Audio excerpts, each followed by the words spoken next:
तो फिर थोड़ा सा हमें दूसरों के जज्बात का भी ख्याल रखना पड़ेगा। ये ठीक है कि बड़ा आदमी देर से आता है, लेकिन बड़ा आदमी कभी ये पसंद नहीं करता कि कोई उसके लिए बेचारा मुंतजिर बैठा रहे। ये नहीं हो सकता कि हटो बचो की दास्तानों में कईयों के दिल टूट जाए। दूसरों के जज्बात का ख्याल रखना, एहसासात का, हमारे यहाँ ना ये मसला बन गया है कि अपनी ज़ात से मामला शुरू होता है, अपनी ज़ात पर ख़त्म हो जाता है। हमारे बुज़ुर्गों ने, हमारे मशाइख ने एहसास रखा, एहसास।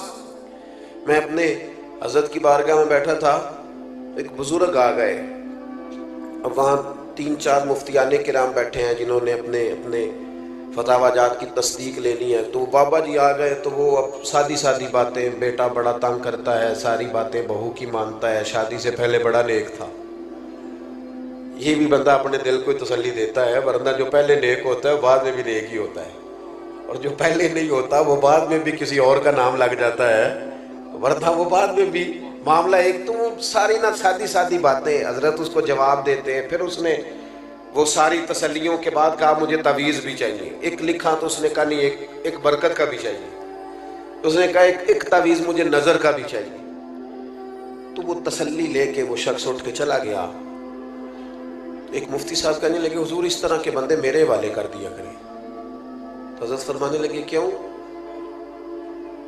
उस बेचारे ने ना मुझसे ही मुतमिन होना था, और फरमाने लगे मैंने तसल्ली दे दी है, रात सुकून से सो जाएगा। बताओ ना मेरा रब कितना राजी होगा। ये जो एहसास है ना किसी का, ये जो एहसास है, ये जब तबीयत में पैदा हो जाता है ना, जब इसके अंदर जब ज़ौक़ पैदा होता है।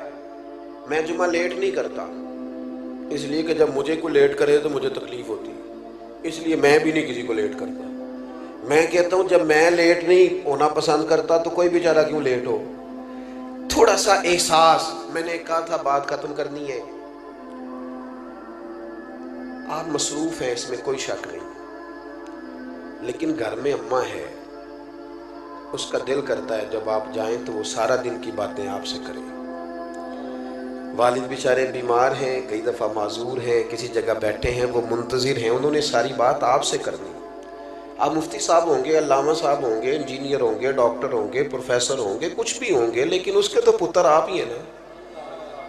यहाँ आपको थोड़ी देर वक्त गुजारना है, ना समझ आए तो पूछ लो जनाबे उम्मे ऐमन से, किस तरह रसूल करीम जाकर खबरगिरी करते।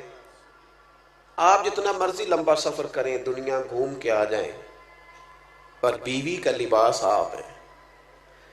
उसने सारे दिन के दुख आपको सुनाने।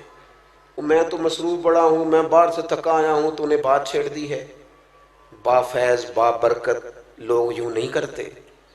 हम अपने सोने के लिए लोगों का दिल तोड़ दें। सुनो, और बात खत्म हुई। सैयदा आयशा सिद्दीक़ा रज़ी अल्लाह ताला अन्हा फरमाती है, एक दिन रसूल करीम ने मुझसे फरमाया, कहा आयशा एक बात करूं तुमसे। हुजूर मेरे तो नसीब जाग गए, करम हो जाए। फरमाया जब तुम राज़ी होती हो मुझसे तब भी मुझे पता चल जाता है, और जब तुम्हारे दिल में कोई बात होती है जब भी पता चल जाता है। कहती है मैं फटाफट और ज्यादा अमातन गोश होकर अर्ज करने लगी, हुजूर मैं और आपसे नाराज। तो फरमाया बताऊं फिर?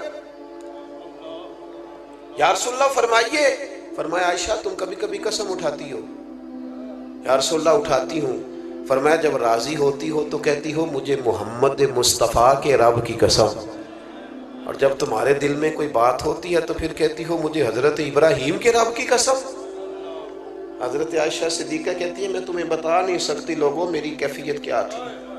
वो बात कहाँ या रसूल अल्लाह, आप लफ्जों तक का ख्याल रखते हैं, जुमलों तक का एहसास फरमाते हैं कि कोई क्या सोच रहा है, क्या बोल रहा है, कहां तक सोचे गई हुई है।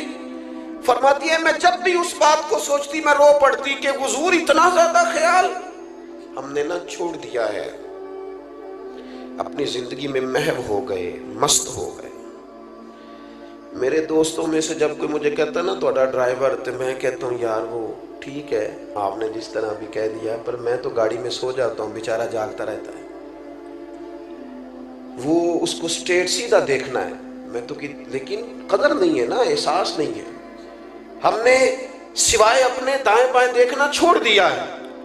अपने आप को बाबरकत बनाए, बाफैज बनाए। मोमिन के लिए वो अजर है जो कभी ख़त्म नहीं होगा। जाने के बाद लोगों की तारीफ़ें शुरू हुई और फिर बड़ी हुई। मैं अंदर बैठा था अभी हज़रत के घर में, तो मैं वहाँ भी कह रहा था कि मैं दिल से हज़रत मुफ्ती साहब की कदर करता हूँ, और मुझे हाजत नहीं है किसी बंदे की तारीफ़ करने की। थोड़ा सा ज़रा शेर से, किताब से, पढ़ने लिखने से शगफ रहता है। हज़रत अल्लामा शरफ साहब रहमतुल्लाह अलैह की किताब पढ़ना, साहबज़ादा खुर्शीद गिलानी साहब ने तकरीज़ लिखी थी, तो मैं भी थोड़ा सा तालिब इल्मी के ज़माने में गिलानी साहब के पास आया जाया करता था, मुझे अच्छा लगता था उनका लिखना। तो शरफ साहब ने लिखा था कि समझ नहीं आई, ये उनका जुमला है जनाब, उलमा से माजरत के साथ। उन्होंने कहा था समझ नहीं आई कि सूरे कुबरे वाला मौलवी इतना शुस्ता कैसे लिख लेता है, इतना साफ कैसे लिख लेता है, ये समझ नहीं आई। फिर कहने लगे हाँ हाँ सुना है, मुर्गा भी जब पानी से निकलती है तो पर खुशकी होते हैं उसके। सुना है कि जो कुछ लोग ऐसे होते हैं कि जो जिस जगह बैठते हैं फिर वो महफिल और अंजुमन का हजरत बड़ा साफ सुथरा लिखते हैं, उम्दा लिखते हैं। और बाज़ मंजरनामे तो ऐसे हैं कि जो लोग नहीं गए वो भी अगर सही तरह पढ़ लें तो महसूस होता है कि हो गए आ गए। तो कुछ लोगों की कदर करें अपनी ज़िंदगी में। मैं एक जगह पे मौजूद था तो मुझे वहाँ के लोग कहने लगे कि हमारे यहाँ के बाज़ उलमा से हमें शिकवा है, आप बड़े अच्छे हैं। मैं क्या, मैं इतने रिंदा नहीं ना ता करके, अगर आ गया पक्का तो फिर मामला शायद कुछ और होगा। ये होता है ऐसा, जो चीज़ें ज़्यादा करीब होती हैं वो बाज़ोकात ज़्यादा, जो ज़्यादा दूर हो वो महसूस होता है कि शायद ज़्यादा बड़ी है। तो अपने आप को बाबरकत बनाएं, बाफैज़ बनाएं। ज़िंदगी वही अच्छी होती है जिससे कोई नफ़ा ले।